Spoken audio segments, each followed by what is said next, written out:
Butterflies, e sejam muito bem-vindos para mais um vídeo aqui no meu canal. Hoje começamos o nosso Veda Video Everyday in August e para começar eu vou dar-vos algumas dicas sobre como criar hábito de leitura e ler mais. Normalmente no verão é quando acabamos por ter muito mais tempo para ler por lazer e não coisas da escola, da faculdade, e eu pessoalmente gosto muito de ler, é um dos meus passatempos favoritos, é uma coisa que eu adoro e que realmente me relaxa. Por isso, para mim, conseguir arranjar estratégias para ler mais sempre foi uma coisa que me interessou e me ajudou, e então hoje estou aqui para partilhar algumas dessas dicas com vocês, porque eu sei que há muita gente que quer aproveitar o verão para ler um bocadinho mais de coisas não obrigatórias, e então aqui ficam algumas dicas que ou me ajudaram a mim ou ajudaram pessoas que eu conheço. A primeira dica que eu vos vou dar, eu pessoalmente nunca experimentei, mas resultou com tanta gente à minha volta que eu não podia deixar de partilhar, que é audiobooks e e-books. Os audiobooks são excelentes para pessoas um bocadinho mais preguiçosas ou para quem tem mesmo muitos problemas de vista e sente que isso é um obstáculo enorme quando está a ler, porque basicamente vocês compram o livro, só que compram alguém a ler-vos o livro, põem os vossos fones e ficam a ouvir como se fosse uma música ou um podcast, só que a pessoa está a ler-vos o livro e às vezes tem um elenco completo. Eu pessoalmente nunca experimentei, mas sei que muita gente experimentou, muita gente gostou e já ouvi muita gente à minha volta dizer que realmente ajuda imenso. Outra opção dentro do género são também os e-books, que vocês compram um leitor, tipo o Amazon Kindle, por exemplo, e vocês depois compram os livros e eles estão lá em formato digital. O livro é bastante mais barato e como o Kindle é tipo um tablet, tipo assim, um tablet, vocês conseguem levá-lo para todo lado e têm sempre os livros disponíveis. Eu, como gosto de ler as cópias físicas, acabei ainda por nunca experimentar, mas confesso que tenho muita curiosidade, e quem eu conheço que investiu realmente num aparelho do género diz que é um pequeno salva-vidas e que ajuda imenso, porque assim a pessoa tem o livro sempre, e isso casa com a minha próxima dica, que é: tenham sempre que puderem um livro convosco. Eu sei que é um bocadinho difícil se estiverem a ler algo como uma edição ilustrada do Harry Potter, que são os livros mesmo muito grandes, são assim, ai não sei explicar, mas tenho ali na estante, e são livros que não é tão fácil às vezes de ler fora de casa, porque são mesmo muito pesados. Ou por exemplo, um Conde de Monte Cristo, que apesar de ser um clássico, é um livro enorme, muito grande, também tenho ali, com uma letrinha muito pequenininha, e é um livro pesado, é difícil vocês até acostumarem, se por exemplo estiverem assim na cama na hora de ler, porque é um livro bem grande. Portanto, talvez esses não sejam o melhor tipo de livros para vocês andarem sempre com eles na vossa mochila ou na carteira. Um livro de bolso, por exemplo, acaba por ser uma boa escolha nisso, ou aqueles livrinhos mais pequenos, ou até mesmo um livro de tamanho mais, como é que eu ia ficar dito, normal. Eu vou-vos mostrar um exemplo, mas neste momento os meus livros estão a ser o meu tripé, porque eu não tenho tripé neste momento. Mas tentem levar o livro com vocês para onde vão. Eu normalmente, sempre que vou para a faculdade, eu levo sempre o que estou a ler na mochila, porque pode ter ali um bocadinho em que eu consiga ler, nem que seja uma página ou duas. No autocarro, por exemplo, não é um sítio onde eu consiga ler com tanta facilidade, normalmente as pessoas enjoam mais a ler por lá, mas há quem consiga muito bem. Mesma coisa com as viagens de comboio de e para Coimbra, eu tento sempre ler um pouco, mas quando começo a ficar enjoada eu paro.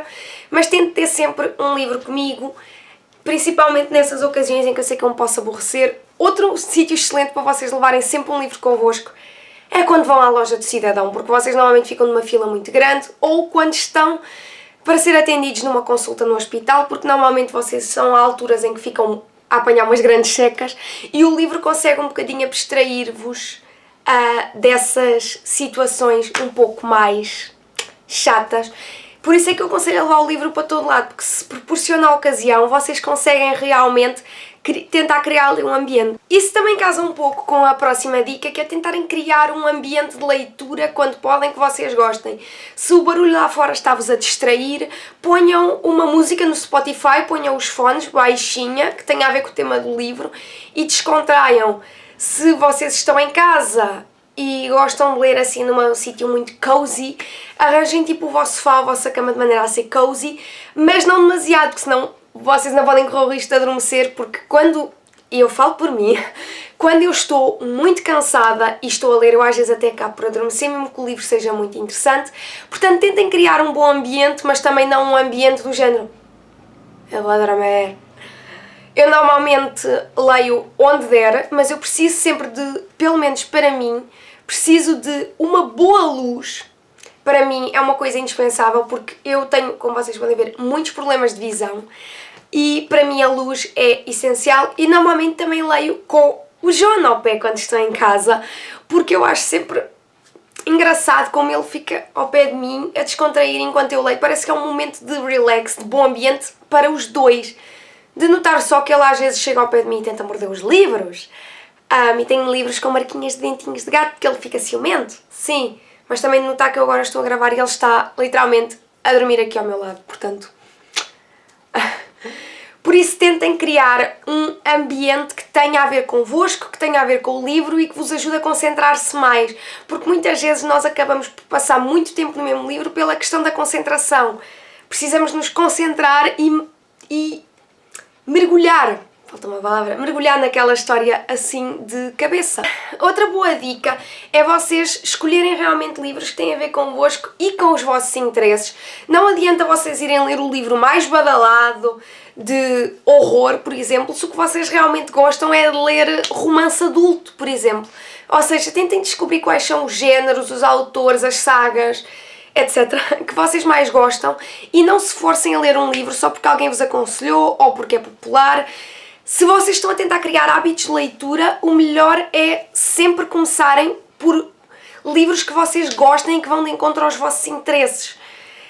Por coisas que realmente vos chamem. Vocês pensem, ei, este livro parece mesmo interessante, eu realmente quero ler isto. E não é porque foi o A, o B ou o C que me disse, é porque eu acho que isto é interessante. Porque muitas vezes nós recebemos recomendações que não têm nada a ver connosco e quando começamos a ler ficamos tipo, para isto é que queriam que eu lesse? Por isso vão atrás realmente do que vocês gostam porque isso vai resultar às mil maravilhas, principalmente com quem é mais preguiçoso ou quer criar hábitos de leitura ou, que vai ser um tema de um dos próximos vídeos, quem está num reading slump, que é tipo, eu não sei o termo em português, eu sempre usei o em inglês, que é tipo, parou, não consegues ler mais, não tens vontade, não tens força, não tens pachorra, digamos assim, estás ali encalhado e muitas vezes isso também é causado por livros que não têm nada a ver com o que nós queremos, mas andamos a lê-los tanto tempo, depois barricamos. Tentem também ter sempre objetivos realistas, por exemplo, não digam eu vou ler um livro de 400 páginas numa tarde, se vocês sabem que não conseguem. Comecem com um objetivo simples, por exemplo, hoje à noite eu vou ler 3 capítulos, ou eu vou ler 50 páginas neste fim de semana. Comecem assim com pequenos objetivos, vocês podem até recompensar-se quando os conseguirem cumprir, por exemplo, como se estivessem a estudar, que há muita gente que eu conheço que faz isso, que é do género, ok, eu vou estudar esta parte da matéria e depois tenho direito a 3 gomas. Ou seja, tentem criar assim objetivos, porque ler não é uma tarefa. Mantenham isso sempre presente na vossa mente. Vocês não estão a ler por uma tarefa, não estão a ler por obrigação, estão a ler porque querem e porque gostam.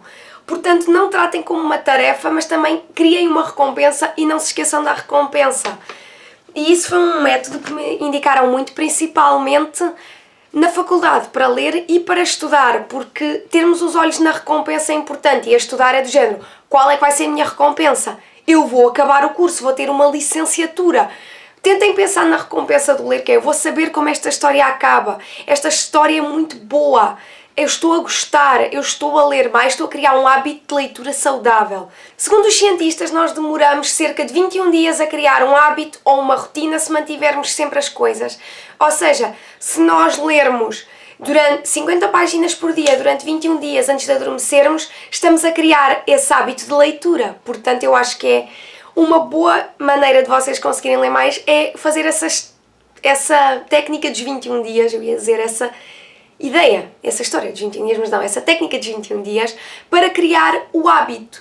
Tentem, acima de tudo, respeitar-se a vocês, aos vossos gostos de leitura e ao vosso ritmo. Não pensem, o meu amigo consegue ler muito mais rápido, é melhor assim, se calhar. Não, eu, por exemplo, tenho várias conversas assim com amigos que eles dizem, tu consegues ler muito rápido, tu tens bons hábitos de leitura. Eu digo, Sim, mas se vocês querem criar esses hábitos, vocês têm de se respeitar a vocês, aos vossos livros e à vossa vida. Eu tenho alguns dias em que eu consigo ler um bocadinho mais e tenho outros em que não consigo.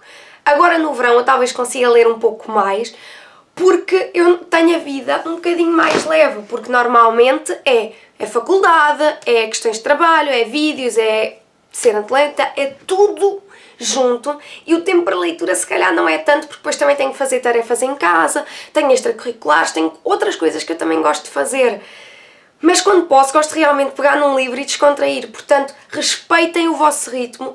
Se vocês não conseguirem ler tanto num dia como vocês queriam, não se martirizem, não se castiguem.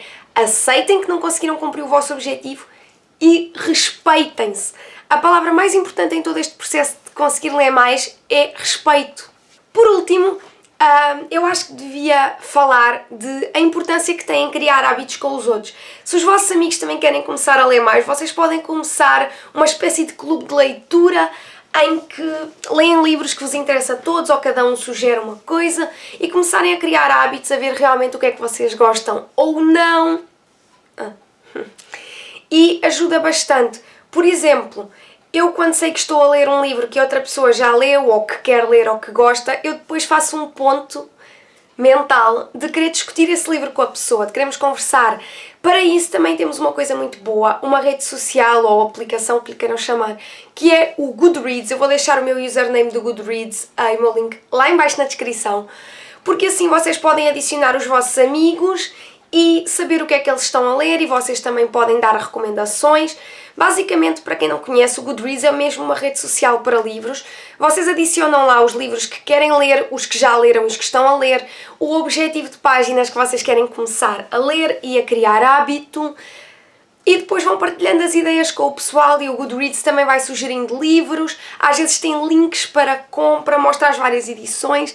No caso, vocês podem pesquisar o nome do livro tanto em inglês como em português ou qualquer que seja a língua que estão a ler e selecionar a vossa edição. Dá para ver aí o número de páginas e colocar quantas é que já leram nesse dia e dá para fazer o vosso progresso de leitura, dá para colocar quantos livros vocês querem tentar ler num ano e ver se conseguiram atingir o objetivo. E como vocês podem adicionar os vossos amigos, assim criar aquela pressão social do género. Como é que eu ia te explicar? Quando vocês estão a ler e dizem a alguém, olha, eu vou acabar de ler este livro neste fim de semana, e depois os vossos amigos vão cobrar-vos, eles vão querer saber o que é que vocês acharam do livro. E vocês não querem desiludir o vosso público, não é? Ou seja, é como quando nós dizemos, eu vou passar o fim de semana todo a estudar porque eu quero uma boa nota ao cadeirão do curso. E depois o pessoal vai-vos cobrar, vão querer saber se estudaram, se a vossa nota foi boa. Ou seja, criar assim um bocadinho de pressão social, mas não é uma pressão social do género, tu tens de ler, já. Não, é dizer, eu quero tentar fazer isto, vamos ver se eu consigo. E assim vocês também se apoiam uns aos outros, criarem tipo um clube de leitura ou alguma coisa assim, ou pelo menos seguirem algum clube de leitura ou algum objetivo. Eu, por exemplo, tento colocar a mim mesma pequenos objetivos e falar deles ou com amigos ou até no blog ou até provavelmente em breve aqui pelo canal, que vou começar a fazer também os TBRs, que é os livros que eu quero ler, assim criando um pequeno objetivo e espero que isso ajude. Eu nem sempre fui a melhor pessoa do mundo a trabalhar sob pressão, mas para mim isto não é tanto pressão, é uma pressão mais leve, não sei explicar, portanto acho que isso resulta. Eu espero muito que vocês tenham gostado do vídeo e que as dicas tenham sido úteis para vocês e peço desculpa se às vezes me embaralhei um pouco a falar. É que estes primeiros vídeos do Veda, e vocês vão reparar pelo facto de eu estar a usar a mesma roupa, a mesma maquilhagem, o mesmo penteado, estão a ser pré-gravados porque nos dias 1 e 2 eu vou estar de férias na Feira Medieval de Santa Maria da Feira e em princípio depois irá sair vlog sobre isso. E então eu queria deixar já tudo assegurado para vocês não ficarem sem vídeo e não começar mal o Veda. Se tudo correr bem, serão 31 vídeos em todo, ou seja, um por cada dia de agosto, às 19 horas, se o YouTube deixar e a minha internet permitir. Nós, por favor, help, thank you. Não se esqueçam de pôr um grande gosto se gostaram do vídeo, subscrever o canal se são novos e ativar o sininho para ficarem a par de tudo. Não se esqueçam que as minhas redes sociais e outros projetos e coisas assim estão sempre na descrição, portanto vão lá, visitem, sigam, sejam simpáticos. Um grande beijinho e vemo-nos amanhã para mais um dia de Veda. Tchau!